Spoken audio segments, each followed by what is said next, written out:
Salut et bienvenue pour les petites infos. What? Pour les petites infos consacrées à l'année 2001. Alors juste avant, est-ce que tu as vu la bande-annonce du Super Bowl 2022? Ça va être incroyable. Franchement, j'ai trop hâte de voir. Je suis pas une fan de base des shows du Super Bowl parce que j'en ai un peu... Voilà. Mais là, ça peut donner quelque chose de vraiment incroyable. Et petite anecdote par rapport au Super Bowl, le show de 2001 était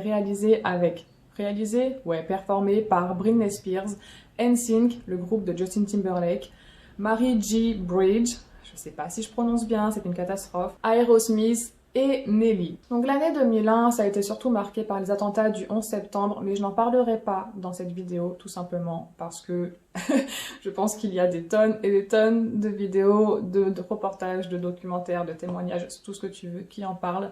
Et je vais me consacrer à des choses un petit peu plus positives. Et si je dois dire une mauvaise nouvelle qui s'est passée en 2001, c'est le décès de la chanteuse Aaliyah, âgée de 22 ans, qui est décédée dans un crash d'avion. Voilà, on finit les mauvaises nouvelles et maintenant on passe un petit peu à des trucs un peu plus cool. Donc j'ai 3 dates qui, je trouve, ont marqué un petit peu 2001 et qui sont plutôt positives. On commence par une info qui va rentrer dans nos vies à tout jamais. C'est la création de Wikipédia le 15 janvier. Elle est créée par Jimmy Wales et Larry Sanger. Elle arrivera le 11 mai en version française et la première page, elle est consacrée à Paul Héroux. Il est l'inventeur de l'électrolyse de l'aluminium et du four à arc électrique pour l'acier. Voilà. Si quelqu'un a compris ce que j'ai dit, qu'il me le dise. Non, c'est quand même assez fou Wikipédia à quel point aujourd'hui c'est... Enfin, moi je trouve personnellement que c'est presque indispensable quand on avait un exposé à faire, quand on était à l'école ou autre chose, ou une définition. Wikipédia c'est quand même le premier truc qu'on va voir. Et il faut savoir qu'en 2001, Wikipédia version française comptait 55 articles et aujourd'hui il en compte plus de 2 millions. Donc ça a plutôt évolué bien quoi. Et ça va continuer je pense. Et on passe au 1er avril, et c'est pas une blague, le Pays-Bas est le premier pays à autoriser le mariage homosexuel. Et franchement, c'est fou à quel point c'est hyper récent en fait.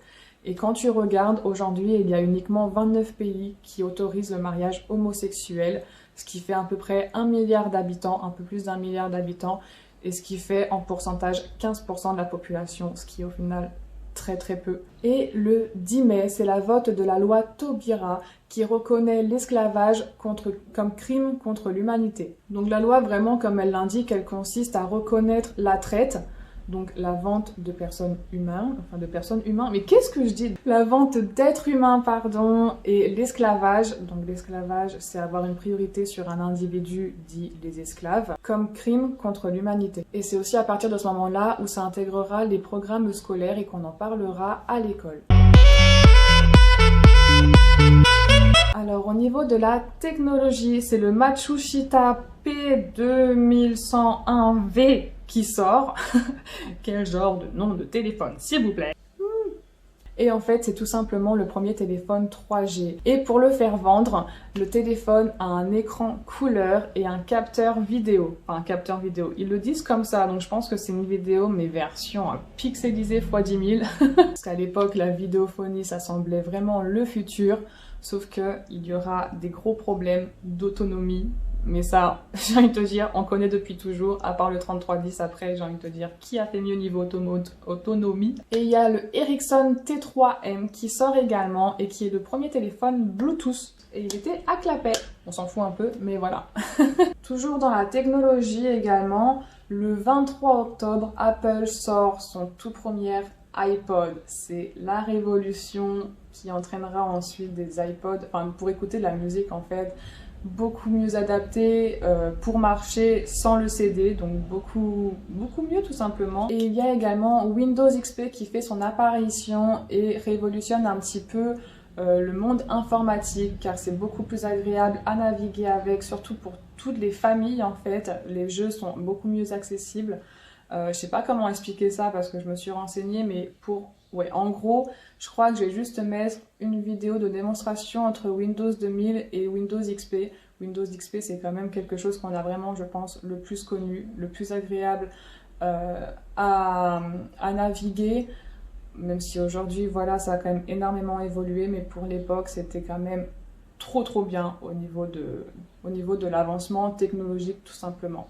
Au niveau des sorties de consoles de jeux, alors il y a plusieurs trucs plutôt cool qui sortent. Il y a la GameCube, la Game Boy Advance et la Xbox. Donc toi-même tu connais ces consoles normalement et toi-même tu sais le succès qu'elles ont eu, mine de rien. Donc voilà. Au niveau des sorties cinéma, là il y a du très lourd. On va parler évidemment de Harry Potter à l'école des sorciers qui connaîtra un petit succès.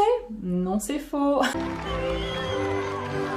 Un autre film, c'est Le Seigneur des Anneaux, La Communauté de l'Anneau, qui aussi connaît un succès incroyable et qui reçoit 4 Oscars. Un pour la meilleure photographie, la meilleure musique, le meilleur maquillage et les meilleurs effets spéciaux. Donc franchement, si juste je cite ces deux films-là, je trouve qu'il y a quand même du très lourd, mais je vais en citer quelques-uns d'autres qui sont sortis en 2001, juste pour le souvenir. Il y a Le fabuleux destin d'Amélie Poulain, Pearl Harbor, La planète des singes, le 1, La tour Montparnasse infernale, quel genre de film, Ocean's 11, et au niveau des animations, nous avons Cusco, l'empereur mégalo. J'adorais ce dessin animé, je l'adore toujours autant, franchement. Il est trop bien ce film, je sais pas s'il a eu un gros succès, mais moi j'adore. On s'en fout. Monstres et compagnie et Shrek qui connaît aussi un énorme succès et je pensais pas du tout que Shrek datait de 2001, je le voyais vraiment plus récent, genre 2006 ou 2007, je sais pas. Mais voilà, le premier Shrek est sorti en 2001 et il a connu aussi également un bon petit succès. En télévision, pour continuer sur les écrans, là c'est l'arrivée de la télé-réalité, des télécrochets, on parle de Love Story, de Star Academy, de Popstar, ça fait un carton d'audience partout, c'est incroyable. Il y a également en 2001 la toute première saison de Koh-Lanta. Koh-Lanta, je pense que c'est une des émissions qui n'a jamais, en termes d'audience, dépéri. Je sais pas si on peut dire ça comme ça. Elle a toujours fait un carton depuis ses débuts et c'est quand même incroyable. Il y a l'arrivée aussi de Confessions intimes. Bon ça, est-ce qu'on en parle vraiment? Je ne pense pas, mais mine de rien, je crois que ça a fait son petit carton à l'époque. Vas-y, c'est la fête, vas-y, voiture, musique à fond. Kalash, c'est bon, on est parti. Et je voulais parler d'un autre truc aussi, je sais pas si tout le monde va connaître, mais c'est l'arrivée aussi de KD2A. Alors KD2A, je savais même plus que ça voulait dire ça, mais ça veut dire carrément déconseillé aux adultes. Donc c'est le truc pour adolescents ou jeunes adolescents, etc. Je vais citer quelques séries, je sais pas si quelqu'un connaît, mais putain, moi je connais et avec ma sœur, mais on adorait ce genre de série. Il y avait Sisters, c'était trop bien. Totalement jumelles avec les jumelles Olsen, La guerre des Stevens avec Shia LaBeouf, Lizzie McGuire et Sabrina l'apprentie sorcière. Et d'ailleurs, je me rends compte en ayant fait mes recherches à quel point je regardais la télé quand j'étais gamine, c'est fou. Alors au niveau des livres, je me suis plus reportée sur les BD parce que c'est moi ce que je connais et je voulais pas parler de livres que je ne connais pas.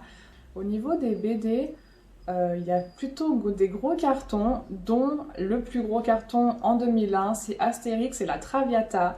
Dans le top des ventes, on retrouvera le Petit Spirou aussi, tu comprendras quand tu seras grand, et les BD de Titeuf avec Lâchez-moi le slip et le guide du zizi sexuel. Alors j'avais tout, Je crois que j'ai eu tous les Titeuf, mais voilà, je sais pas si ça parle à quelqu'un. Et au niveau des séries qui sont sorties, on peut noter la série The Office UK, enfin du coup la version anglaise qui est sortie en 2001. Je pensais pas du tout que c'était aussi vieux aussi. Exciting, huge inflatable cock. God.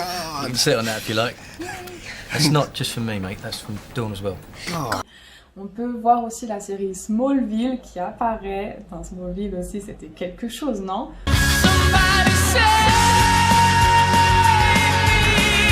Il y a eu également la saison de Ma famille d'abord, enfin la première saison de Ma famille d'abord. Here, enjoy your breakfast. What's this? Uncooked bacon. Oh yeah. How am I supposed to do this? What about the blueberry waffle? Il y a eu Degrassi Nouvelle Génération, là où Drake est apparu pour la première fois sur nos écrans. You don't want to break up with me because it's my birthday? What is that, like my birthday present?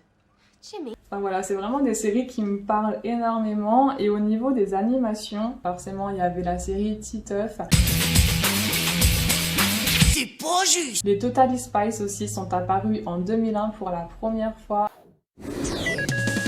Et c'est un peu d'actualité vu que ça a été repris par je sais plus qui avec un peu des nouveaux visages et tout. Je sais pas pourquoi ils ont fait ça, mais voilà, je pense que de toute façon les Totally Spice de l'époque resteront les Totally Spice. Cédric, je sais pas si vous connaissez Cédric. Quelle vie on mène quand on a 8 ans? Et Sourire d'enfer, mais pareil ça, je sais pas si quelqu'un connaît Sourire d'enfer, mais moi j'aimais trop. Sourire d'enfer, ma vie devient compliquée, l'histoire du cœur, c'est mieux ne pas en parler. En plus j'avais un Sourire d'enfer aussi au collège, donc belle époque.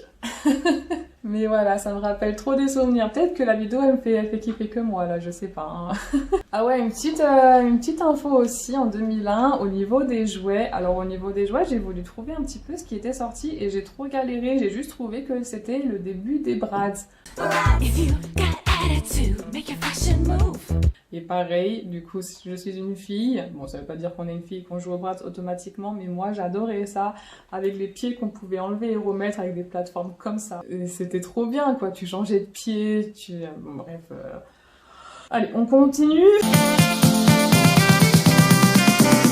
Et pour finir, on va finir en musique. Wouhou. Au niveau de la musique, on pourra retrouver les premiers succès internationaux de David Guetta, Just a little more love, just a little more peace. Alicia Keys,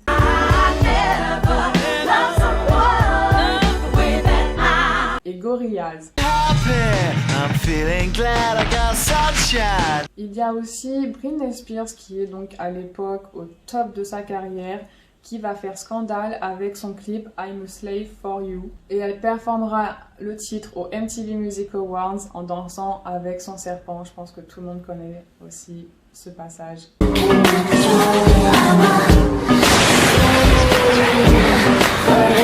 Et pour un peu plus de nostalgie, si je prends un petit peu quelques musiques qui sont classées au top 50 pendant plusieurs semaines, on retrouvera Garou avec le titre Seul, Shaggy, It Wasn't Me, les Lofter, Up and Down. Qui se souvient de ce titre? Garou et Céline Dion, un petit titre qui s'appelle Sous le vent. Les L5 aussi, donc sortis de Popstar, qui arrivent avec toutes les femmes de ta vie, en moi réunies.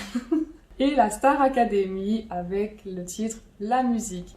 Et voilà, c'est la fin des petites infos 2001. J'espère que ça t'a plu. N'hésite pas à me dire ce qui t'a plu ou pas plu, ce qui manque, ce que tu aimerais voir en plus ou ce qui t'a plu tout simplement. Enfin bref, je crois que je me répète un petit peu.